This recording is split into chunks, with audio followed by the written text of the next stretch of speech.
We'll hear first this morning, Case 17-155, Hughes versus the United States. Mr. Shumsky. Mr. Chief Justice, and may it please the Court, the plurality and the concurrence in Freeman recognized two ways that a sentence following a C-type agreement can be based on the guidelines. Both are correct. Now, those opinions differed in their reasoning, such that Freeman itself has no precedential effect under Marx, but the two approaches can be united under a common umbrella, namely longstanding principles of proximate and multiple causation, and that's because each form of guidelines reliance bears a close connection to the sentence.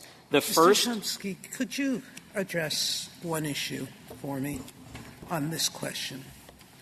In a C agreement, the government is giving up often certain things. Sometimes they dismiss additional charges. Sometimes, as here, they give up filing a persistent felony certificate. Sometimes they agree not to prosecute someone important to the defendant. There are many things that go into that bargain. How is a district court judge to determine whether a departure from the guideline range is justified? In what circumstances is what the government given up valuable enough to keep the original deal, and when is it not? Justice Sotomayor, let me answer the question in two parts if I can. First of all, those conditions, the way Your Honor described C-type agreements, are true also for B-type agreements and for the sort of C-type agreements that the government concedes open the door to eligibility for relief under 3582C2. So this particular category of C-type agreement that the government is proposing to carve out is not different in that way than all of these other categories of agreements. Except that, let's take dismissing charges. I think it could be seen as relatively easy. How different were the charges and the exposure from what was kept and what was the strength of the government's evidence? And the government could talk about that at sentencing on those charges. But the persistent felony offender certificate is a different judgment, which is, I, the government, think that a sentence of X amount justifies giving up that certificate.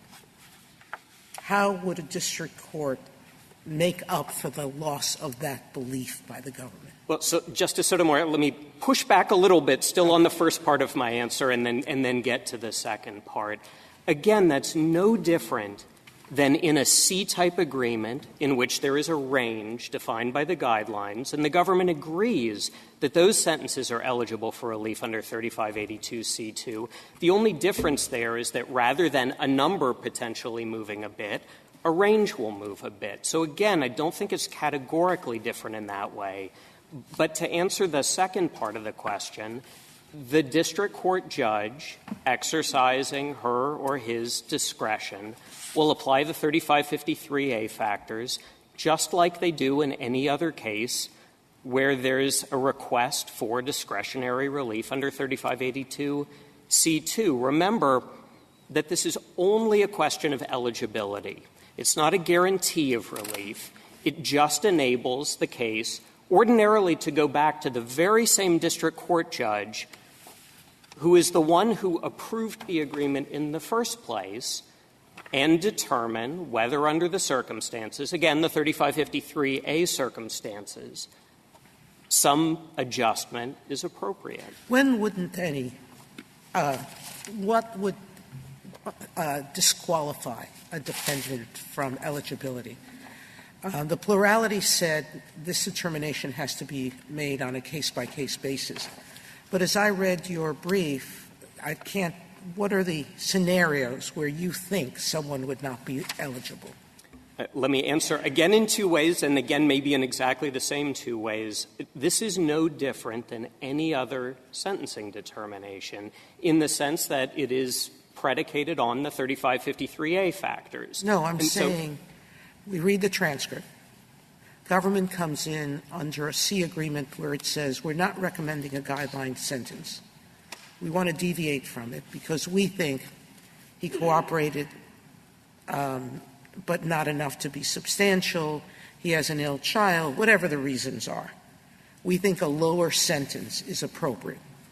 And this is the sentence we picked. Would that defendant, under your reading, still be eligible to go back to the district court for reconsideration? Well, just to clarify, Your Honor, if it is a sentence under 1B1.10 cannot drop below the bottom of an amended guidelines range, so that there's a floor on how much the movement can be. But again, it will simply be the district court considering all of so the 35— So are you conceding you can't imagine a scenario where someone wouldn't be eligible? No, Your Honor. I'm sorry. Perhaps I misunderstood the question.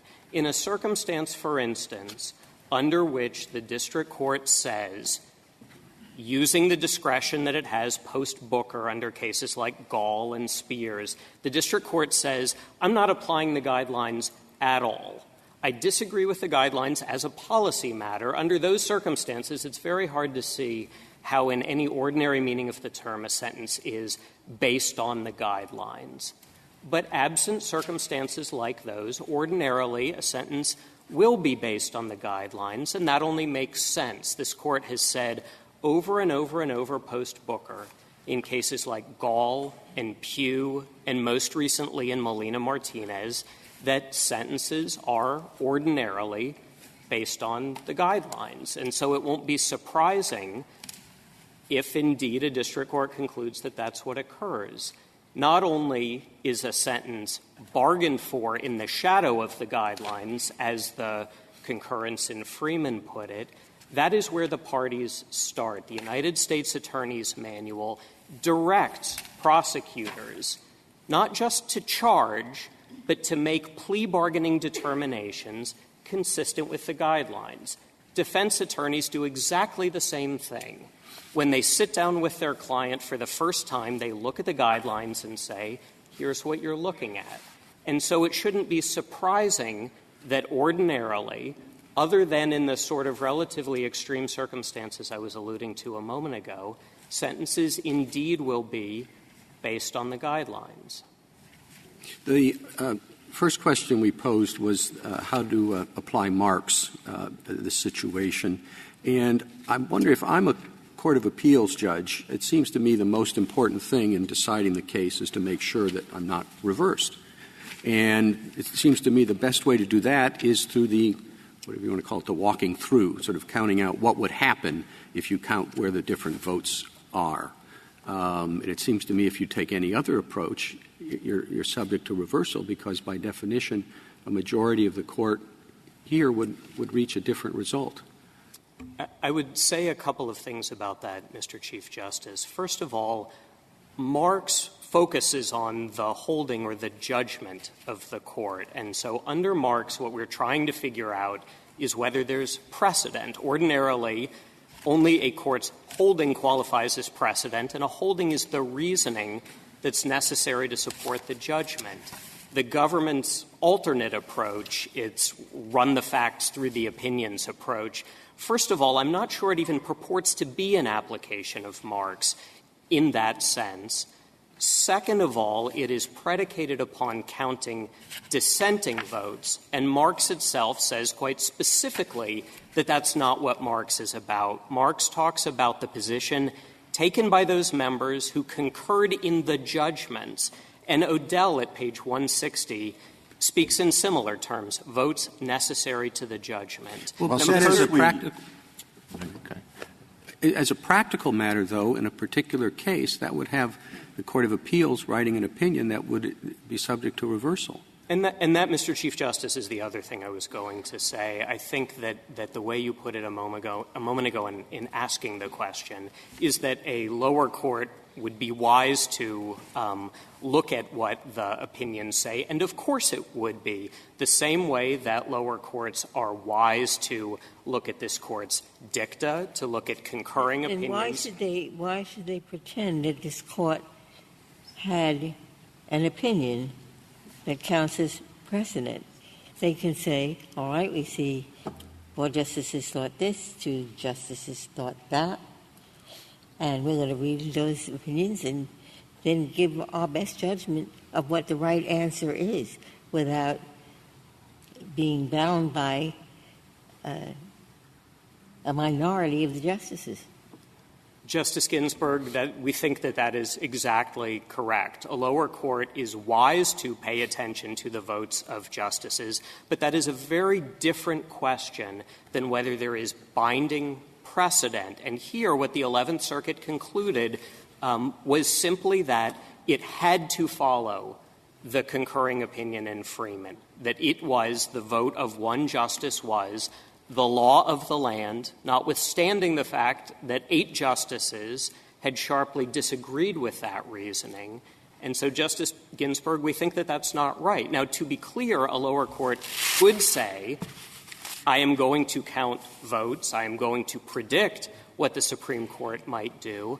But I think that a slightly different hypothetical points out the difficulty with this. Mr. Chief Justice, if you imagine instead of a case that comes right back up to a nearly identically constituted court on the exact same question, 15 years have passed or 20 years have passed, it would be quite strange under those circumstances for a court to engage in that same kind of nose counting and say, well, because that one justice 20 years ago thought this thing, that is the only decision we can reach. Well, Marx has been the law for 40 years, and for better or worse, it has had a big effect, I think, on what we have understood to be the jurisprudence of this Court and what the lower courts have understood to be our precedents, and on the way in which justices of this Court go about doing their job. And if we abandon anything like Marx, perhaps it certainly could benefit from some clarification and maybe some refinement, but if we abandon it completely, it could have pretty profound changes. Why should we do that? Justice Alito, our first argument, of course, is that the Court should refine Marx. And we think that the logical subset test, or as this Court put it in Nichols, looking for a common denominator, is the most sensible way to do that, consistent with the norms about precedent and holdings that I was alluding to earlier. Well, you know, Professor Ray wrote an interesting amicus brief in this case, and arguing that the logical subset approach is illogical. And I think there might be something to that.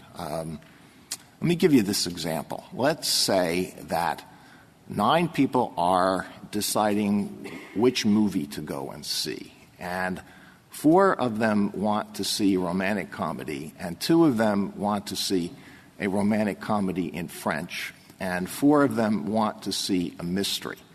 Now, are the 2 who want to see the romantic comedy in French, is that a logical subset of those who want to see a romantic comedy? Justice Alito, the answer is it depends, and those people could say what their view about that is. And well, suppose we know nothing more than that.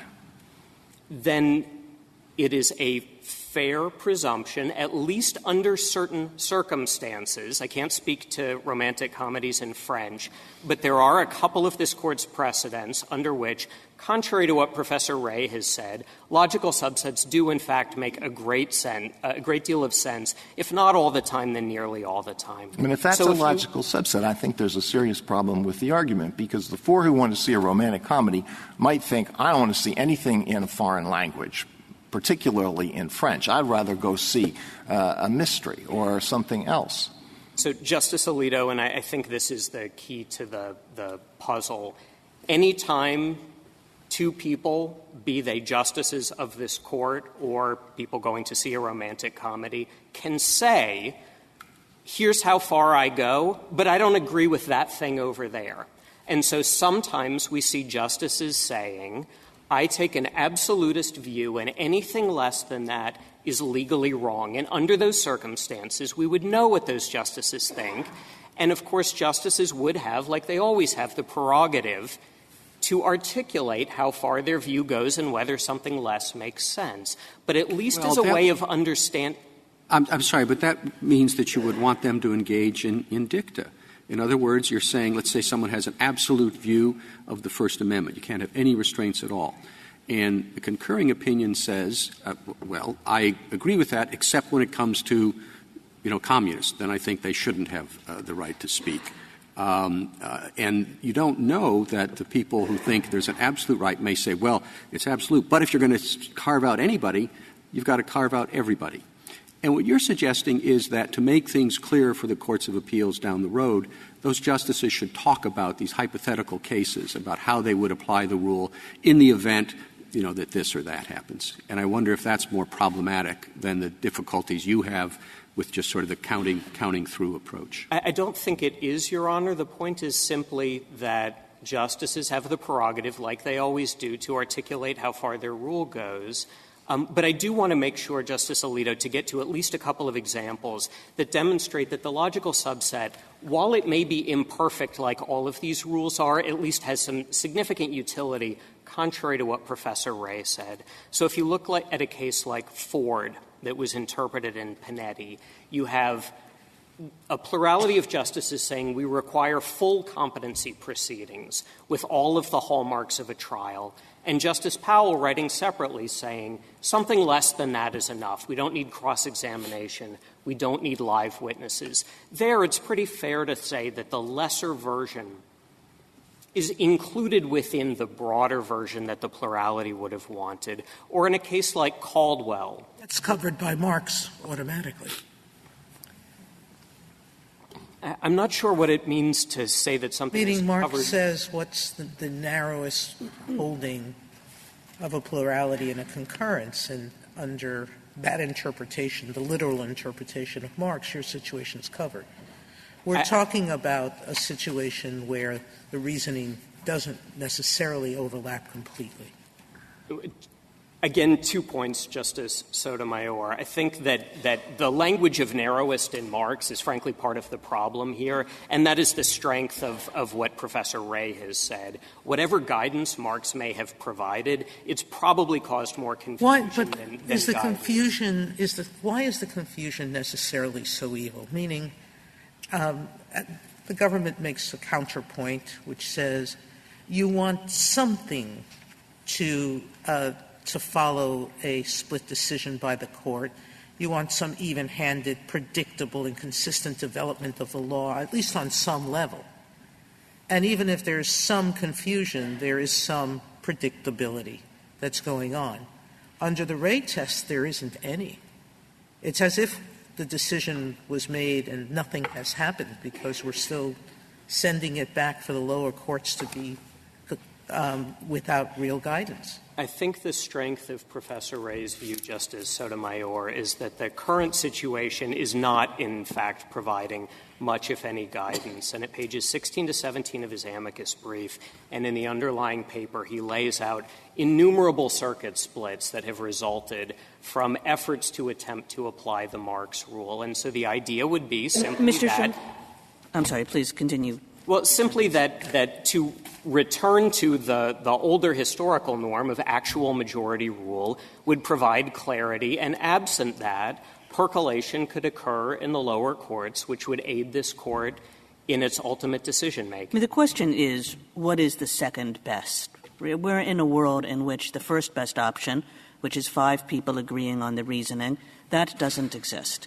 And so everything else is going to be is going to have some kind of problem attached to it, and we're really picking among problems. I guess what I wonder is why you say the solution that we should pick is just a solution in which this Court is giving no guidance, and courts are out there on their own and doing their own thing and splitting with each other, dividing with each other, not having any way to resolve these cases, which sounds like chaos to me. And what the government says is, look, this isn't the best approach, but it's the second best approach, is if you don't have common reasoning, just ask about results.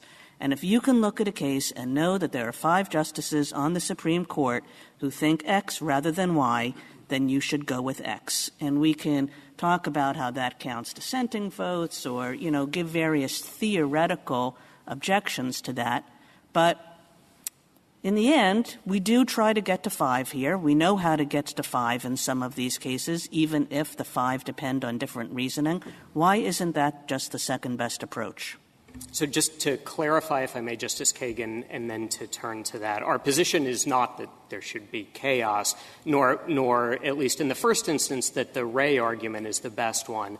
Logical subset or common denominator, as the D.C. Circuit put it in King versus Well, you Palmer, carve out a set of cases, and then when it's not completely nested in the way that you want it to be, you vote for chaos. And I guess I'm asking, why vote for chaos in all of these cases or even in some of these cases?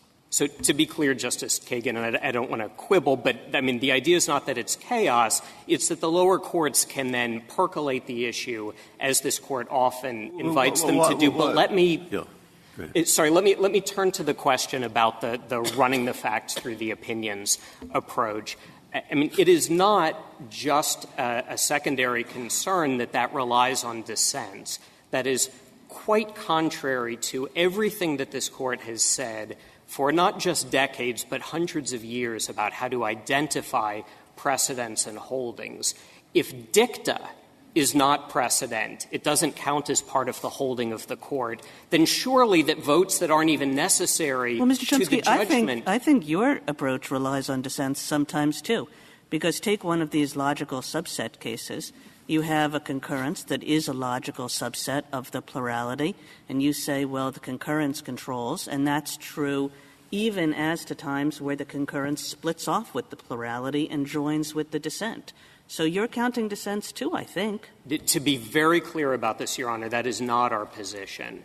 That the concurring opinion would only be given force insofar as to, or to the extent that it is an opinion that is necessary to the judgment. But I do want to — It's necessary to the judgment, but the result of applying — but, you know, the plurality would grant relief in this many cases. The concurrence would grant relief in many fewer cases and deny relief in lots of cases where the dissent would also deny relief. So by privileging the concurrence, you're essentially saying that when the concurrence agrees with the dissent, the concurrence wins, which I take it is a way is because the concurrence plus the dissent equals 5. I don't think so, Justice Kagan and Justice Sotomayor. I think this gets back to a question that you were asking earlier. If the Venn diagrams overlap, if the Russian dolls don't fit, then under those circumstances it's not a logical I'm subset. talking about a case in which it is completely nested. But it is completely nested, but the concurrence is sometimes granting the relief that the plurality would, but sometimes instead reaching the result the dissent would. And by saying the concurrence controls, in those cases, you're giving effect to the times when the concurrence plus the dissent equals 5. I think that for the same reasons I was indicating about reliance on — about the importance of holdings, we would not say that it controls under those circumstances. Now, perhaps the next case might come up and there would be an opportunity to evaluate that. But, Justice Kagan, I want to make sure to answer — So in those circumstances, there is no result? Well, there would be a bare result, certainly, but the concurrence would not be controlling as to cases in which it has to be paired with the dissent. I want to make sure to answer directly your question, Justice Kagan, about what's wrong with the government's approach, and then I might try and turn back to the 3582 question for a moment, if I can.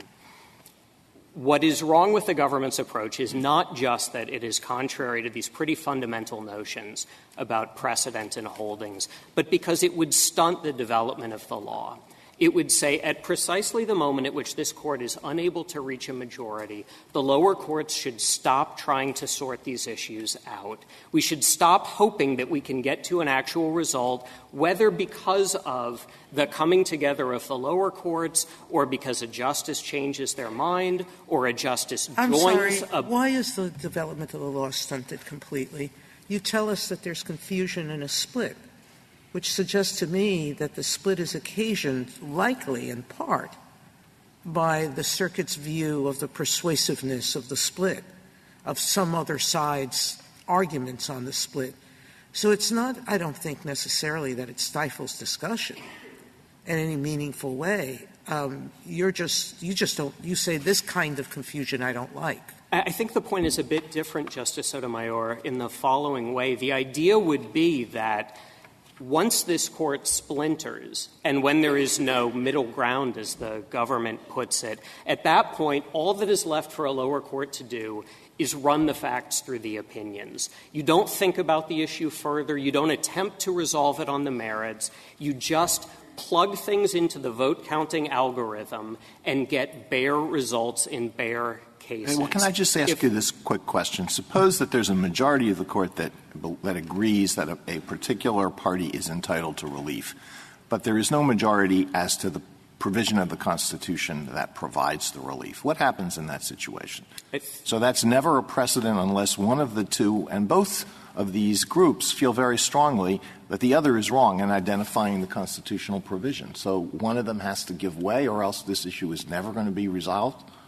I think that, and let me answer your question, Justice Alito, and then answer the balance of my time. I think that that is the quintessential case in which there is not precedent. If we have less than a majority of this Court resolving a question of constitutional import on different grounds, then it would be very strange to think that the constitutional issue has been resolved for all time. So the lower courts would then be free to deny relief in all these cases?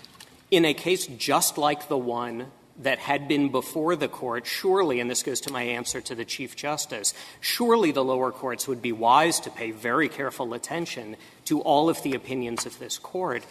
But if there is no majority on the question, then there is no precedent.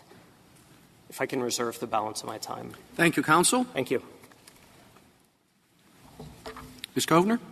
Mr. Chief Justice, and may it please the Court, the circuit split here concerns the interpretation of the Marks rule. And this Court should decide this case by rejecting the view of the two circuits that treat divided decisions of this Court as entitled to no precedential effect unless the separate opinions of this Court share the same reasoning. That approach is flatly contrary to what this Court said in Marks. It's contrary to how this Court has applied Marks, and it undercuts the principle of vertical stare decisis that generally requires lower courts to decide cases in the way that this Court would decide them. Now, I take Petitioner to raise two main objections to that. The first is an argument that Marks, as this Court has developed it, requires considering dissents. I do want to make clear that's only true in a limited sense. When this Court applies the Marks doctrine, it's picking one of the opinions that led to the judgment in the case at hand and treating that judgment, treating that opinion as controlling. So it's the Marks. Even though it's the opinion of only one. So let's take, I think, an illustration that's familiar. For years it was thought that Justice Powell's opinion in Bakke was controlling. That was a 4-4-1. And he was in the middle, but none of the others took the position that he did. So a single justice was thought to determine what this Court's precedent for the nonce was. That's right, Your Honor. I think that this Court has consistently applied Marks in that way by picking an opinion that's not subscribed to by the members, by all the members of the Court or by a majority, and describing that as the controlling opinion. And I think the reason, Justice Ginsburg, is that when the Court applies that opinion, it's not applying an opinion that leads to the result that's favored by only one member of the Court. It's applying an opinion that leads to the result that's favored by a majority of the Court. And in every application, the application of that opinion also is supported by the reasoning of a majority of members of this Court. That might be true, but it might not be. I mean, there are middle ground positions that, if it, in a 4-1-4 case, where the 4 would say, well, if we can't get what we want, we'd rather have the middle ground position.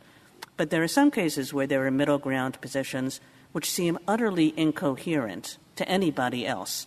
Incoherent, or maybe it's based on what you think is an impermissible criterion, or for some reason, the middle ground is the worst of all possible worlds. So how do you deal with those sorts of cases? So we think ordinarily that the opinions in the case itself will deal with that in the following sense. So to take Freeman as an example, there's, I think, a sort of broad opinion, a in-between opinion, and a narrow opinion. And it's true that some opinions in Freeman criticize the middle ground, but nevertheless, the plurality in Freeman voted with the concurrence to create a common result. I think if the plurality thought that it were intolerable to have that middle ground position control the day, the plurality could say, given that we can't have our rule, our second choice is the categorical rule on the other side, and could join that opinion. But we think the plurality indicated through its vote that that's not what it wanted to have happen. It wanted to join with the concurrence and have that control the day. So how – look, I don't know what I'd write in this case. And the reason I would write, if we have to get to this issue, the reason I don't know is because I think law is part art and part science. And you learn in law school and thereafter how to read an opinion. There are no absolute rules. Marbury versus Madison, 2/3 of it is not necessary to the conclusion. So should we pay no attention to it? Of course we pay attention to it. And then I can cite 5, but I won't, where it may be that on this matter there was a unanimous court, but nobody believes it, because it wasn't, you see. And they all go off. And Powell, of course, is in part key because he had a sensible view. And the public, the lawyers, the clients, the other judges are the ones who tell us that over time. So if you ask me to write something better than Marx, I don't know what to say except what I just said, which will help nobody. So I think the question that lower courts are in need of guidance on in this case. Well, what guidance? Yes.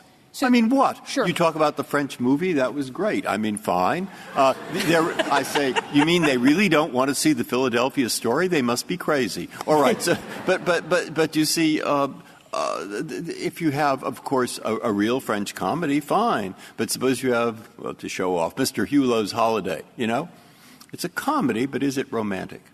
You see, and I mean, that's what law is about. And now suddenly you want us to write a rule. They've done all right with Marx. Leave it alone. And say, interpret it with common sense. So I agree with that, but I think there is one clarification that there's a circuit split on, and it would be helpful for this Court to resolve. There are 2 circuits that say, contrary to the views of other circuits, that you need to have not only shared results, which I think say they're wrong. That's right, Your Honor. And then they say what's right, we don't tell them. No, I think the Court can say Marx, and I think the one thing that the Court can add to Marx, if it wants to provide further guidance, is that what the Marx rule is doing is it's achieving vertical stare decisis. It's a way of ensuring that lower courts decide cases in the manner that this Court would. And so to the extent that in a particular case there's difficulty in identifying one opinion as the narrowest, a thing that the courts can also do is run the facts of the case through multiple opinions and see whether the result that is achieved there is the result that's favored by a majority of the Court. And of course, that's something this Court has done in applying Marx too.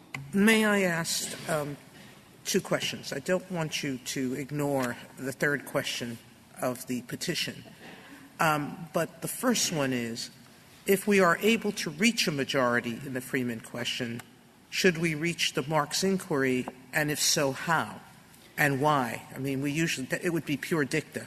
I think that's right, Your Honor. And so the Court, I think, has a choice about how it wants to resolve this case.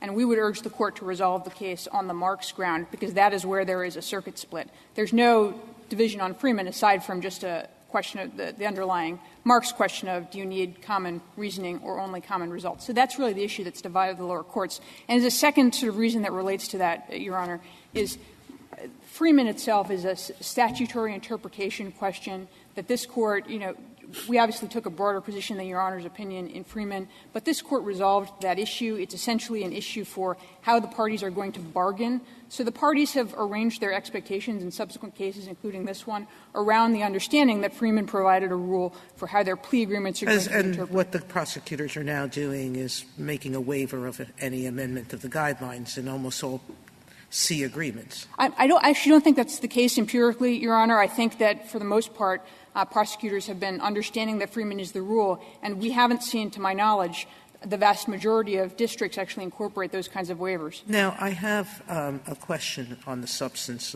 of the plurality's position.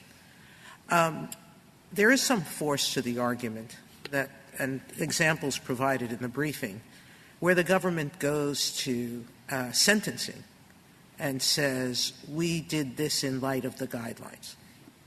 And under the concurrence in Freeman, that would not count.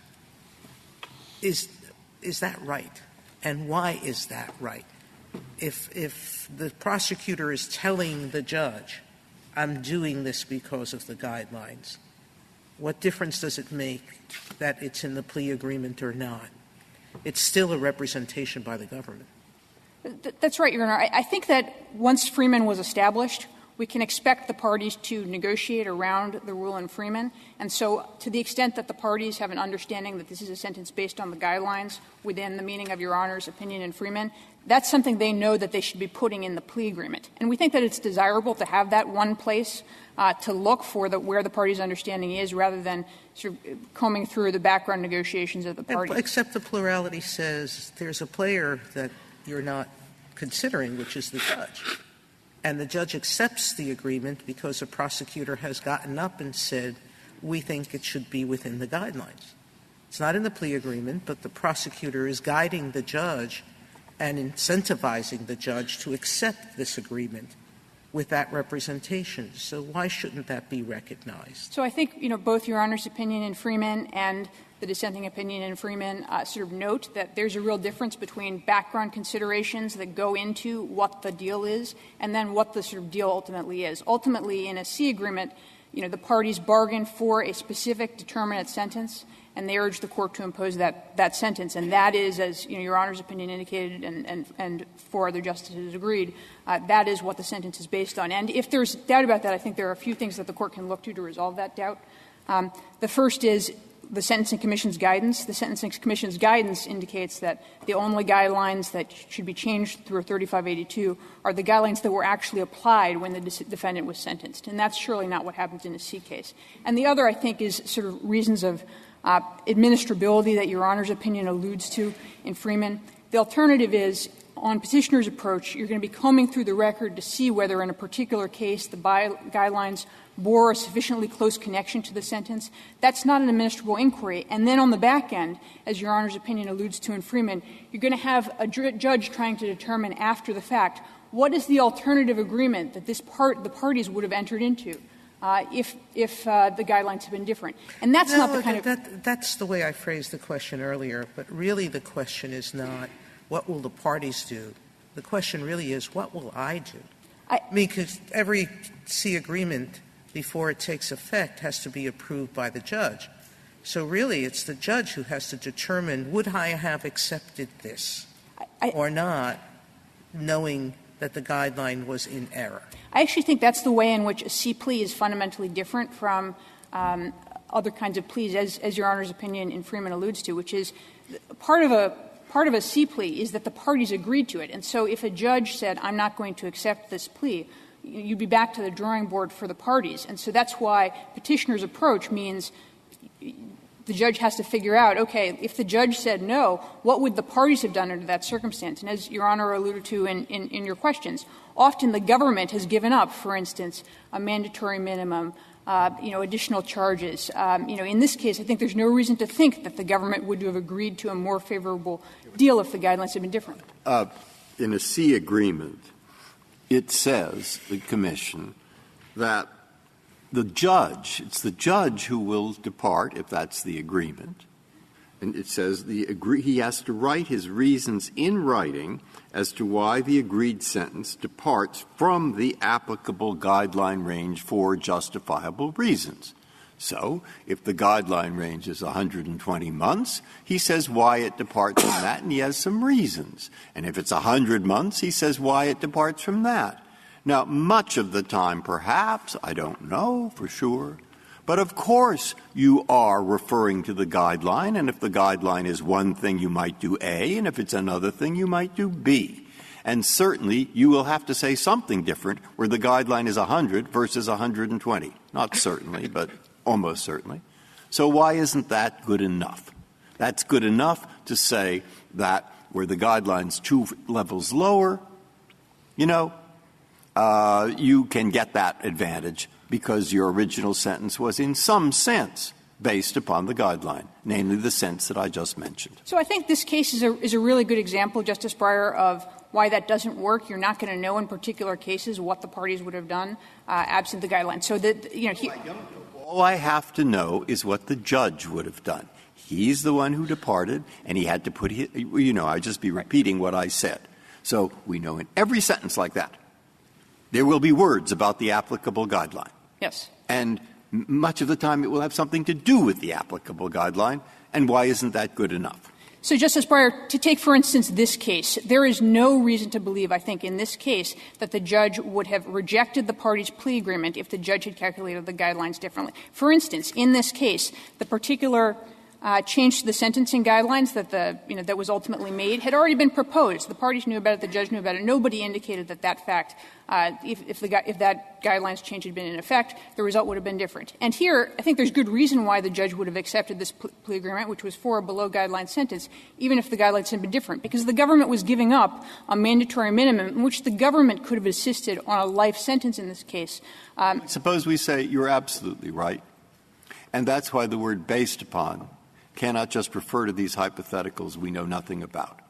Therefore, based upon refers to an instance where the judge made significant use of the guideline, either in his reasoning or in the reasons that he gave, which, of course, would throw this case right into the opposite side that you want.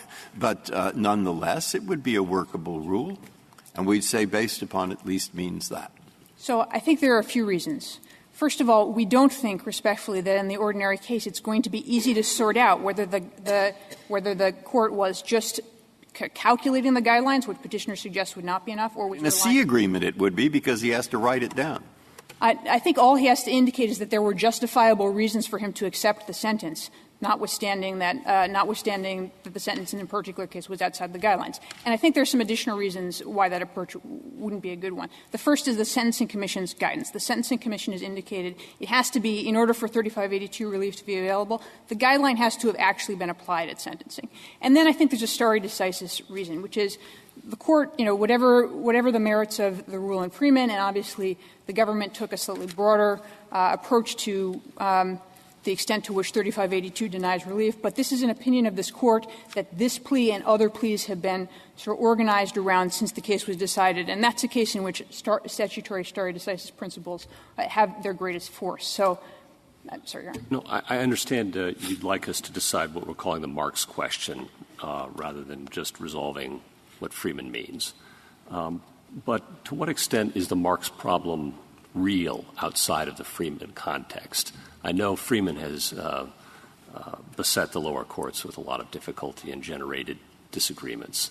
But have there been real problems outside of that context? So, I mean, the courts that have gone against us on the Marx question have indicated it's sort of it's just their interpretation of Marx, so it's the interpretation they would apply in future. But they've done it in the context of trying to figure out what Freeman means. And if we relieve them of that confusion, how far have we gone to resolving the problem? I don't think very far, Your Honor, because in any future divided decision of this Court, those courts would go back to applying their There are a lot of divided decisions of this Court, though. That's right. And it doesn't seem to be a pervasive problem outside of the Freeman context, at least that you've documented so far. And I was just wondering whether you had any other evidence of problems outside of the Freeman context. So I think an additional circumstance, some of the amicus briefs allude to is interpreting this Court's decisions in Rapanos. We think this same issue comes up there, and the two circuits that have indicated shared reasoning is necessary, I think, would regard this Court's decision in Rapanos as not having precedential effect. And, of course, as Your Honor alludes to, there are going to be, future divided decisions of this Court. But are there actual opinions, I guess? I'm sorry for pursuing this, but I'll stop. But are there any other actual decisions like we have in the Marx in the Freeman context? This is often, I think, briefed in. I know there are a lot of cases discussing this Marx issue in the context of Rapanos. The opinions that I've focused on, I think, where this has been framed most are the Freeman cases. In part, that's because this is essentially a recent split. So Davis is 2016, and that's where the Ninth Circuit sets out its opinion. I think the D.C. Circuit case, it did arise earlier in one case that was King, and I think that which obviously involved an interpretation of a different opinion of this Court. I think Your Honor is right that this split is framed most squarely in terms of Freeman. One of the circuits only arrived to its interpretation of Marx in the context of Freeman. But those courts have set out rules that are going to apply in future cases. Didn't the commentary that's been referred to, Ray and the other one, give lots of examples? I think the Professor Ray's brief I take to Not the indicate brief, the long article. Yes, I take him to have identified cases where he asserts that there's been difficulty applying marks in the past, so perhaps that supports the idea that there is benefit to be had from clarifying what the marks rule means. It has been said that, and in one of the briefs, that the government in several cases endorsed this so-called Russian doll approach. Is that true that the government once did, and is the government giving it up now? No, I mean, I know in the cases interpreting Rapanos, the government has consistently taken the position we've interpreted here. Petitioners, I think, cite one of the petitions in a petition we filed in a case called McWane, but my reading of that petition is that it's entirely consistent with our opinion here. We don't suggest – I'm not aware of any filing in which we've suggested that the Marx rule requires shared reasoning in order for a decision to have precedential effect. If we follow your predictive approach, why should we – could it not be confined to the opinions that concurred in the judgment? Why should we count the dissents? Why not just look at the ones that concurred in the judgment? So I take the Marx rule – I think that would be contrary to what this Court has said and done for about 40 years, where it said you identify the narrowest opinion concurring in the judgment, and then you treat that as the controlling rule, even though in some cases that opinion aligns with the dissent and in some cases with the plurality. And we think that's the right rule, Justice Alito, because otherwise in every Marx case, the Court would essentially need to take the case twice, once for the cases where the plurality aligns with the concurrence, and once for the cases where the concurrence aligns with the dissent. And in that case, the members of this Court could issue identical opinions to the ones they issued in the first case, because all of the opinions have already fleshed out exactly what rule the justices are applying. But it would need to essentially – this Court would need to essentially take the case twice. The rule that was set out in the first case would depend somewhat arbitrarily on the vehicle on which the Court initially granted cert. We don't think there's any need for the Court to expend its resources in this way, and the effect would be an undesirable one for purposes of vertical stare decisis, where for a period of time you would have courts not being bound by what 5 members of the Court have indicated is the appropriate rule. As best you interpret the Ray brief and the Ray article, is it your position, or would it be your position, that overruling Marx would be disruptive? I think so, Your Honor. I mean, the Ray article points out that courts of appeals have relied on Marx quite a lot. There are over 400 decisions of courts of appeals applying Marx to over 100 decisions of this Court over a 40-year period. So we think there's quite a lot of appellate court jurisprudence that's based on applying Marx to this Court's decisions. So we think it would be quite disruptive to overrule Marx. But for the, we believe Marx is the correct rule for the additional reason that the principles of vertical stare decisis that it embodies is, I think, the appropriate way for lower courts to adhere to this Court's decision. That Marx is fine for the cases that it works with, which are a logical subset fine. But it doesn't deal with every case. And we just recognize it doesn't. And as far as the other cases are concerned, we don't necessarily have to go into them. If we did have to go into them, you'd try to figure out something that is not an oxymoron, but it's something along the lines of legal common sense. And I don't know that I can do better than that. So, I mean, we agree that the Court doesn't need to consider or decide cases that are not before it, but we would urge the Court to clarify that there's no requirement of common reasoning. And, to go on and say in this case the lower court was correct to apply Marx to the straightforward application of Marx. If there are no further questions, we would urge that the judgment be affirmed. Thank you, counsel. Mr. Shumsky, 3 minutes. Thank you, Your Honor. Justice Sotomayor, I'd like to start with your hypothetical in a circumstance in which the prosecutor says the sentence here, the agreement here, was based on the guidelines. The lower courts, following Freeman, have interpreted the concurring opinion in Freeman as prohibiting reliance on that. And you can look at a case like United States versus Dixon. I'm not in disagreement with that, but the one thing the Solicitor General's office said, when a judge rejects a C agreement, the parties are put back to their starting point, which means the government keeps its right to file the persistent felony certificate or to prosecute the dismissed charges or the charges it proposed to dismiss. In doing it this way, they don't get that chance anymore. Doing it the way the plurality suggests, they're losing that chance. Justice Sotomayor, let me try and address this as sharply as I can. This is where we started the colloquy at the beginning of this argument, and I think it's critical. The government is not losing the benefit of any bargain here, and it is certainly not in any greater way than it is for any other form of plea agreement. Well, you're turning it into a B instead of a C, is what you're saying. No. This is like all B agreements. Because remember, we have other types of C agreements with a range, and the government says those ones are fine.